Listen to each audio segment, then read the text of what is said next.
Hello and welcome to She Leads Collective podcast. I'm Mary Gregory and I'm so glad you're here. This podcast is a space for honest conversations about what it really means to lead as a woman today and how we can all show up with more courage, care and clarity. You'll hear from inspiring women, powerful allies and bold truth tellers who are changing the game, not by playing tougher, but by leading smarter, softer and stronger. Hello and welcome to this week's episode of the She Leads Collective. What does it really take to lead in environments most people would avoid? Not just complex ones, but ones full of uncertainty, risk, and at times real human crisis. And what can that teach us about leadership, about resilience, about relationships, and about how we show up in our own worlds, even when the stakes look very different? Today, I'm joined by someone who has quite literally built and led businesses across 27 countries, including in war zones and disaster-affected regions. Helen Gibson MBE is an award-winning entrepreneur, speaker, and international business expert, and an incredible role model of female leadership. She's advised governments, worked with organisations like the UN and the World Bank, and built a business from the ground up that operates where many others won't go.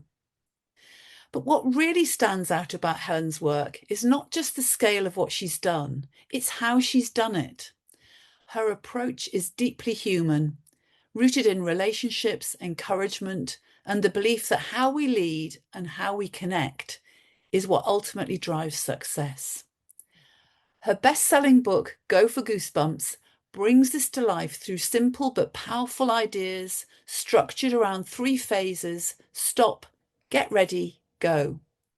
So today we're going to explore what it takes to lead in some of the world's toughest environments, why relationships matter more than we often realise, and how we can apply these lessons in our own leadership and lives. Helen, welcome. It's such a pleasure to have you here. Thank you, Mary. Wonderful to have the opportunity to speak to you and all of your amazing listeners. Thank you. Well, thank you for being here. And I might add, I know that we are an audio-only podcast, but we are both sitting here with huge, broad smiles on our faces. There is something about your energy, Helen, that is so infectious. Thank you, Mary. Likewise. Great double act. Okay, thank you. Well, let's get going and let's have a look at the start of things for you. I mean, your career has taken you to many parts of the world. Most people would never even think about going to those parts of the world. Can you tell us about how your journey began? Yeah, and thanks, Mary. I think that comes to the sense of having that spirit of adventure, and that sense of adventure has certainly been alive and kicking for me since a very young age, and obviously helped by my parents and being the eldest of 4 kids. So life started as very much an adventure, and thinking, well, how does that then carry through into later life? And I think so often we lose that sense of adventure as we get older and more responsible and into adulthood with those responsibilities. So yeah, for me, keep coming back to that sense of adventure. Yeah, and you sounds like you've stayed in touch with your inner child in a big way. And that's another yes. Keep playing. Keep playing, but also I get, because you're the eldest, there must have been a sense of responsibility and leadership. You know, maybe that's what's helped you grow as a leader or grow into being a leader in adulthood. I think so, and it'd be interesting to get that take on it from my brothers and sister. But yeah, certainly you do carry that sense of responsibility, and you are the first one forging ahead in that sense, but leading the way for the others. So what drew you into the international world, and particularly into those very much complex and high-risk environments? Yeah, and that's an interesting one. And I say, always had that sense of adventure and enjoyment in travel and going to different places, new people, different experiences. But from that work point of view, it came not from me, but from my dad, who started the business, it actually came initially from an invitation. So it wasn't that he had established a business thinking, I want to work in countries all around the world. He'd expected to work locally, possibly nationally, but never been in his thinking to go global. So it came by invitation off the back of having done some great work in the UK in the judicial field, with a client then moving to a job in Croatia and inviting the business to assist him in Croatia. And what was the business? So the business was called Agencia, and it was essentially improving justice and healthcare systems. So when it comes to exporting to different countries, it's exporting that British expertise in either healthcare. And so that took you to countries that were in conflict and even at war. Was it ever scary? Well, I imagine it must have been scary. Well, and I think scary is an interesting word, isn't it? And I think there's a huge amount of load that comes with scary. And that's part of my reframing of some of that in terms of adventure and actually that appetite for change and going into new territories and some of those most hostile environments and the disaster zones that you've alluded to. But when you say, is it scary to operate in some of those spaces, it's certainly not dealing in widgets or sort of something simple. The complexities around things like dementia or addiction on the health side, or counterterrorism, corruption, things like chemical weapons attacks on the judicial side. Yes, they're certainly loaded with risk, and being able to be confident about managing some of those risks to be able to go into those environments not only safely but effectively, and being in a position to have an impact, then that takes a certain style of working. Yes. And how did you learn to work and lead in those situations? It came from a number of different things, certainly by doing rather than by learning in a classroom, or absolutely by going to places and being there with people in those countries on the front lines. There's no substitute for that. It's the best way to learn. Then working with others. That's where relationships are absolutely critical.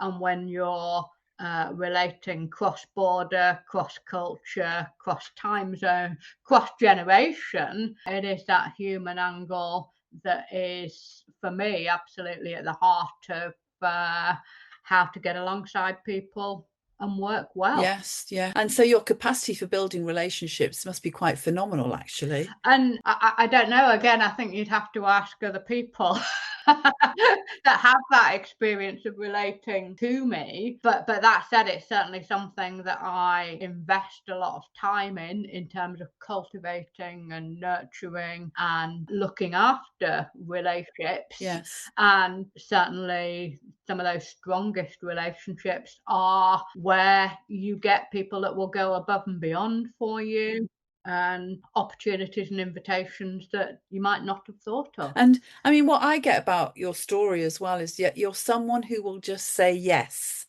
You say yes to all sorts of opportunities and all sorts of things. What does that mean for you? What drives you to keep saying yes? And that's a brilliant question, Mary. And I do say yes a lot. There is also clearly a place for saying no, and I'm very clear where the no's are. But yes, I do think we are right to say yes more. And again, it comes back to adventure in terms of new experiences, new people, new opportunities. If we don't say yes to some of those, then life gets very dull. Oh, I get a sense that you really like the excitement of it then too. And I do enjoy the excitement, and I also enjoy the sense of building something, doing something that is going to leave a legacy, and having a story to tell. Because time, talents, and energies are limited for us. So what have we got to show for that at the end of it? And I get a sense then, building a legacy, you absolutely, by going into those very difficult country, or they're not difficult countries as such, but they were having a difficult time at the time that you went in there. Absolutely, that must have been incredibly meaningful to be making that difference as well. And that's absolutely right. It comes down to purpose and having that impact and what are the outcomes. And when you're dealing in things like justice and healthcare, those are some of the most precious commodities that we've got. So, I mean, you've done business across 27 different countries, which is Yeah. a pretty large list. I'm not sure how many countries there are in the world. There aren't that many. I mean, I think it's less than. 195. Oh, right. So oh, right. Okay. So you have, that's still quite a lot of countries you've done business over. So we're not there yet. Not there. You've got a few more to tick off your list, but I think that's Absolutely. quite a healthy number, 27. But it's What not have my you learned? chance. What have you learned about leading in different cultures? And again, that's we could talk about that a lot. And I think the shape and the space of leadership is changing rapidly at the moment. But certainly, when we're talking about working alongside people, not only in different cultures, but say the different languages, the different areas of specialism, and all of that does bring for a really interesting mix of Mm. a combination of people and different appetites for what we're doing. So in terms of, well, what can you learn off the back of that? I think one of the strongest things that I've learned has been the importance of communication and the need to communicate. So don't think you've just said it once. Keep saying it, I suppose. Keep. Absolutely, and not just saying it, but doing it and acting that out in terms of communicating our values, Yes. communicating our style, communicating our message. It's not just in what we're saying, but it's the feelings that go around that and the energy that comes with that, that I think can be more translatable in those different cultures than simply the words or the message, but actually, do people like us? Do people want to work with us or not? And the ability, therefore, to care for people. And actually, one of the best pieces of advice I got pretty early on from a youth worker was people don't care actually who you are, what you know, what you might be able to help with, unless they know that you care.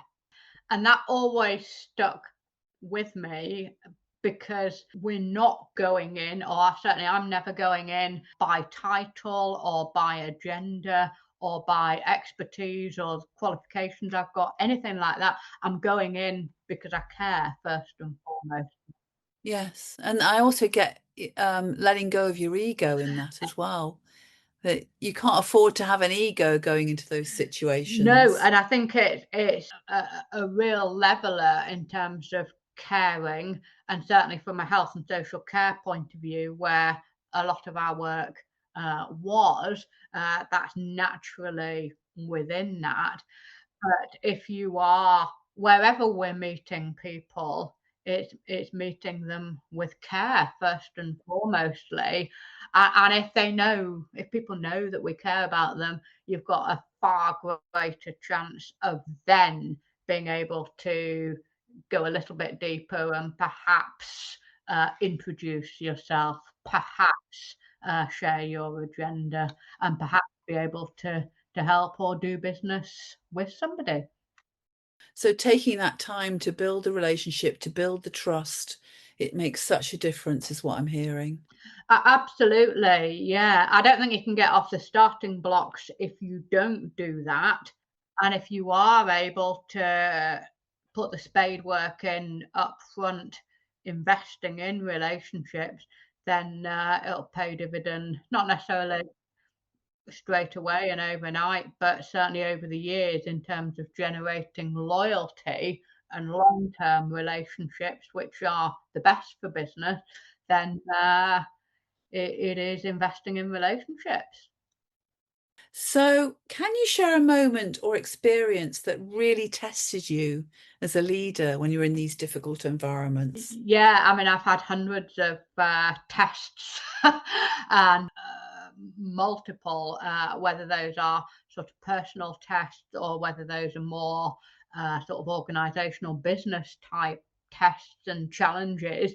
And what I've learned over the years are to actually try and encounter those tests with an appetite of what can we learn from those tests, and having a testimony off the back of those tests. Because I think so often we try and avoid the tests or reduce the test actually coming into our lives.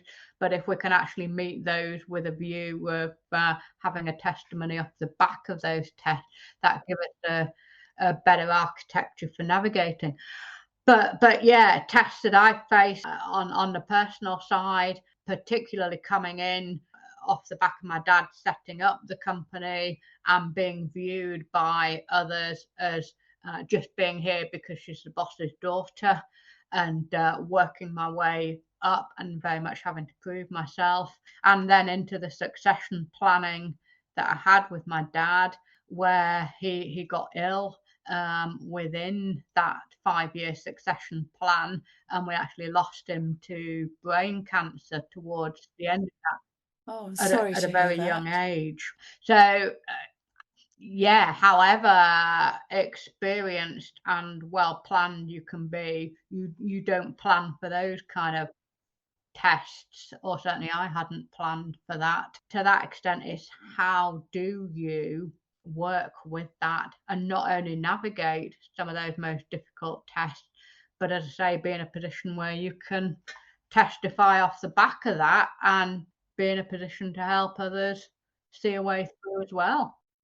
Gosh, some challenging times then that you've faced. And I'm sorry to hear about your father as well. That must have been a very difficult Thank you, time. Mary. And it's going back several years now, but of course, it remains something that is part of that story. And yeah, absolutely. But many tests for the business and for operating, as you say, when it came to particularly difficult environments, being able to do that safely and effectively. And you touched on, you inherited, I mean, you were in the pipeline to take over the business anyway, but you and your sister took on being in the business. And I wonder what that experience was like for you from a woman in leadership point of view. If we just could put the gender lens on it for a moment, how you navigated being a leader in those different environments and the different biases you must have experienced. Can you give us an example of maybe a bias that you experienced and how you got around that? Yeah, and I mean several. Actually, what struck me as being more challenging, actually, over and above the gender lens, although of course that comes into play, but was around age in terms of taking leadership, often of people that were much older than me, more experienced than me. And for my sister and I, yes, we were pretty young really to be in that position, albeit having the backing of the family and of course the wider team. You don't lead alone. But coming back to the gender angle, I always try to use that as an asset rather than a stumbling block. And that positivity, I think there can be a lot of negativity, but actually to be a female leader, not always, but 9 times out of 10, I find people respond well to that, and it brings out the best in people and serve the business clients and myself very well.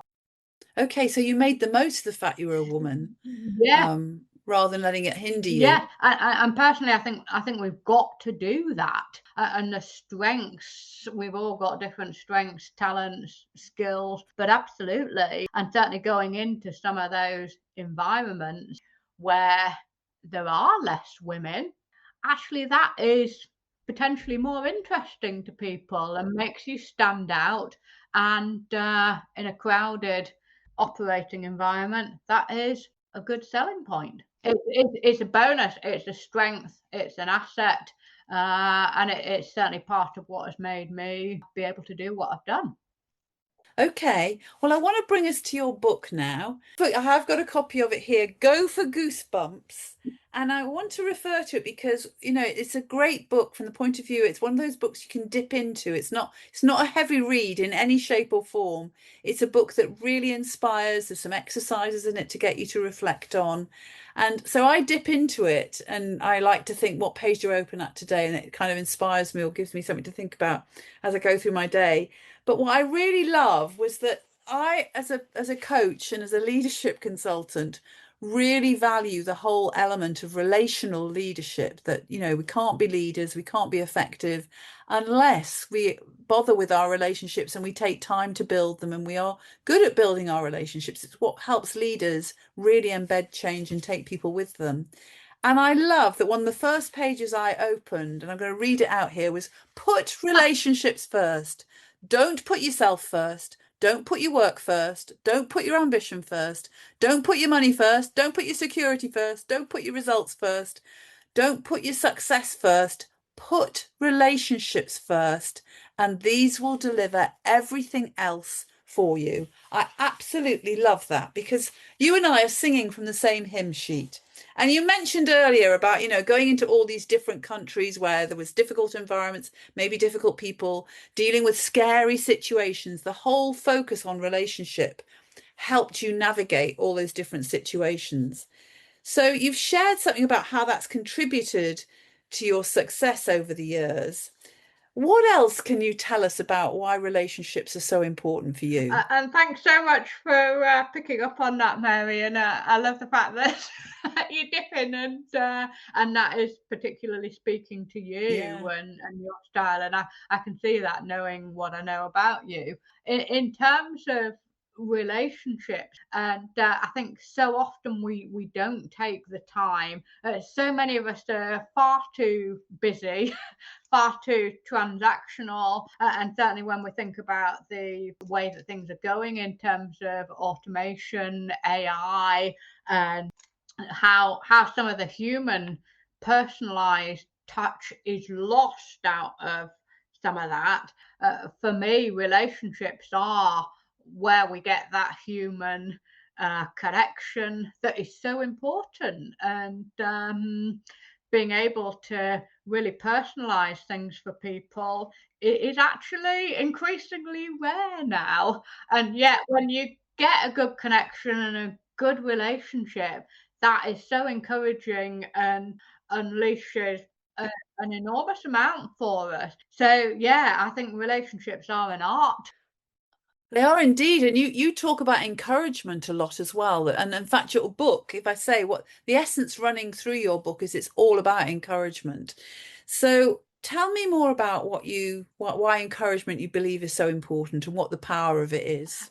And I think encouragement is so, for me, it's so important because it's where we get our courage from. I love that. And it's actually wrapped up in that word. So if you unpack encouragement, within the word encouragement, there is courage. Yes. And if you think about it, when we're supporting others, when we're encouraging them, we're helping them allay their fears and act with courage. I love that way of looking at it. And to that extent, and I think now more than ever, we do need that courage, but we can only get the courage if we've got the right kind of encouragement. And yeah, if we do have the right kind of encouragement, I believe that anything is possible for us, and it's unleashing that potential not only in ourselves but in others. Yes. You mentioned the right type of encouragement. What exactly is the right And encouragement? that's a very good question, Mary. And I think it will be different actually for all of us. So, what encourages me might be discouraging to you. So, it's working out what does encourage you, and is that a person? Is it a thing that you do? Is it, yeah, what is it that encourages you?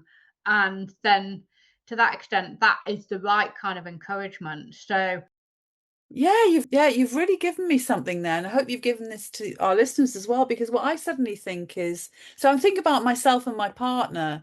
I sometimes share, oh, this is what's happening to me, blah, blah, blah, blah, blah, and he'll start trying to fix it, which is completely not what I need in the moment. All I need is from him to encourage me, is to listen. And I think that's why coaching is so powerful, because coaching provides really good quality listening for people. And that is a great example of how you can encourage without necessarily doing a lot or saying a lot or having any of the answers. You can just listen to somebody and that will encourage somebody. Whereas trying to fix it all for somebody isn't always encouraging either.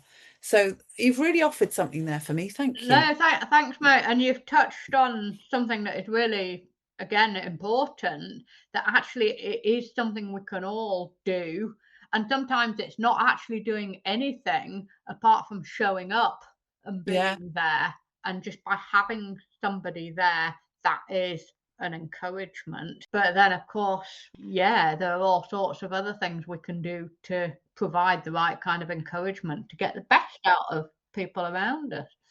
You've made me realize actually, I often ask my coachees, how do you like to be challenged?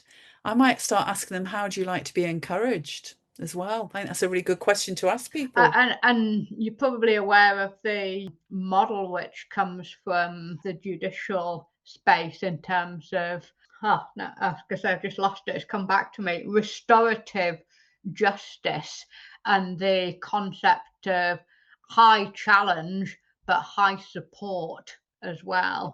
And I love that because we need the challenge, but we do need the support as well. Absolutely. And that's something the work that's something I do with my clients actually is make sure that we have that quadrant of high challenge, high support. And that's where you get high Absolutely. performance. If you have too much challenge, it'll stress people. If there's not enough challenge, we're all in the cozy club, all of that sort of stuff. That's a great, great model. I really love it. Okay, let's go a bit more into your book then, because what I really love about your book as well is it's the clarity and the simplicity of it. And you talk about stop, get ready, go. That is kind of the three stages of going for goosebumps. And so I want to ask first of all, then, what do you mean by stop? What does that look like in practice? And it can look like a number of things, but I think the important thing is that we so often don't stop. So it is about taking the time to stop before we're forced to stop and being able to be sure that we are still heading in the right direction, or perhaps we need to reroute, divert, and Yes. change. So is that about stopping, maybe sometimes resting, sometimes stepping back, taking a strategic view of things? Is that the sort of stop you're talking about? Yeah, and I think it can, again, it can be whatever it needs to be for us, and that will stopping will look different in all sorts of scenarios. But the important signal is recognizing that we do need to stop, and how and what is the right way to stop, and to then engineer that into our journeys. What is the right way to stop then? You might notice I keep The right asking way. about when you say right, I'll go, what's the right way then? I want to know what the right way is. And you've made me realise, Mary, that I keep saying right, and what is right and what is wrong could be different for us in Yeah. different scenarios. But I think right in this case, I'm talking about uh, being bold, going for goosebumps. So going for those things that are slightly scary, but also the exciting things. And therefore stopping and being right in this case is around, well, is the right way to be pushing ourselves in terms of being bolder, going for more, and yeah, what are gonna be the things that give us goosebumps. Yes, I mean, I think the whole nature of Go for Goosebumps, and it's a very visceral description for your book and for the experience. So I suppose one of the signs might be, is this giving me goosebumps? If something isn't giving me goosebumps, do I want to keep doing it? You know, is it making me feel excited? Is it stretching me? That might be a sign to stop, but it's And I think not. absolutely, and that's what I encourage in terms of using it as a filter and having those boundaries in place. If we're if we are just wading through porridge on a day-to-day basis, how are we going to get the momentum and the energy and the excitement that brings out the light and the best in us? Very good. Okay. So that's about stop. What about get ready? What does that look like? Is it something that we do emotionally, mentally, physically, or all of those? Yeah, and again on the getting ready, and I think preparation is in its own right an encouragement, because if we know that we are prepared for something, then that is encouraging, and we're more likely to be confident and forge ahead. In terms of preparation, yes, it might be physically being prepared, it might be mentally, spiritually, emotionally, financially, professionally, any one of those. What does being prepared look like for us? But the key message in this is, where is the potential for us to be prepared? And if we can look at where we've got scope to grow, whether that is physically or mentally or wherever, as you say, then that is going to be where we can get the greatest growth, and in being a growing person or a growing business, that is where we can be most prepared. And the final part, of course, is go. And I have to say, it made me smile, made me giggle actually, that one page in your book is just act, act, act, act, act, which is like, and which, what that resonated with me is there's a phrase, the universe rewards action, not thinking. And that page really, really reminded me of that. So, take action, whatever else, take action. Why is that so Because important? it's so easy to get stuck, and we need to keep moving forward, and even just that little bit of action will give us that next step, and yeah, one encouragement at a time. So you talk about one encouragement at a time rather than one step at a time then. And for me, yes, it is about encouragement. And one of the things I spell out in my book is actually looking for signs of encouragement. So, what kind of encouragements have we had today? And I think, especially when we are in the porridge, when we are in the hostile environments, when we are in the disaster zones, we need to be able to spot the signs of encouragement in the most difficult of situations.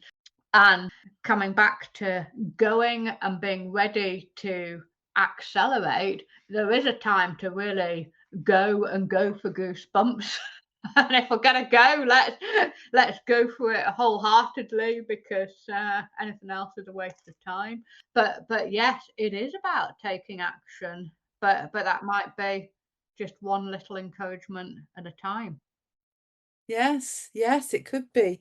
And if someone listening today is at a crossroads, how could they use this framework right now to help You them? can use it in terms of working out whether it is time to stop, whether it's time to prepare, or actually whether the time is to move and accelerate and go.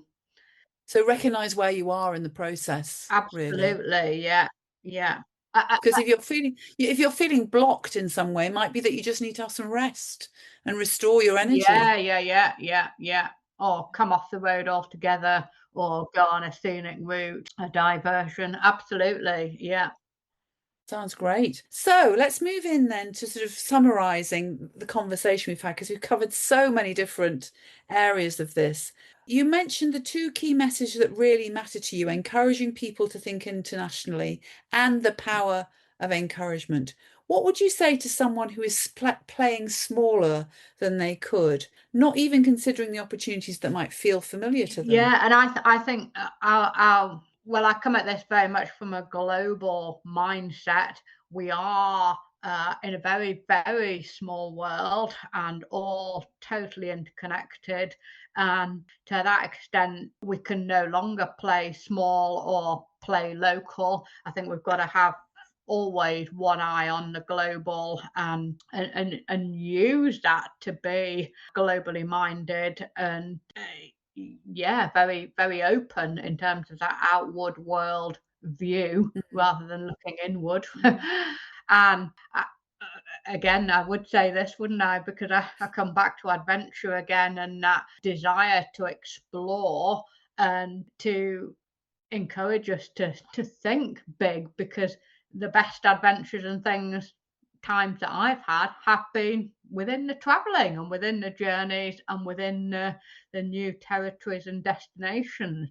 So yes, it can be very comfortable to stick to the well-worn comfortable paths, but actually let's think big and think global. And I think what's great about all of this is you don't necessarily need to travel to new countries, but use that as a metaphor for your life and what you're doing in the world. I think that's a very powerful metaphor. I agree. When it comes to encouragement, how can we do more of it in a way that We lands? can do more of it by becoming encouragers today.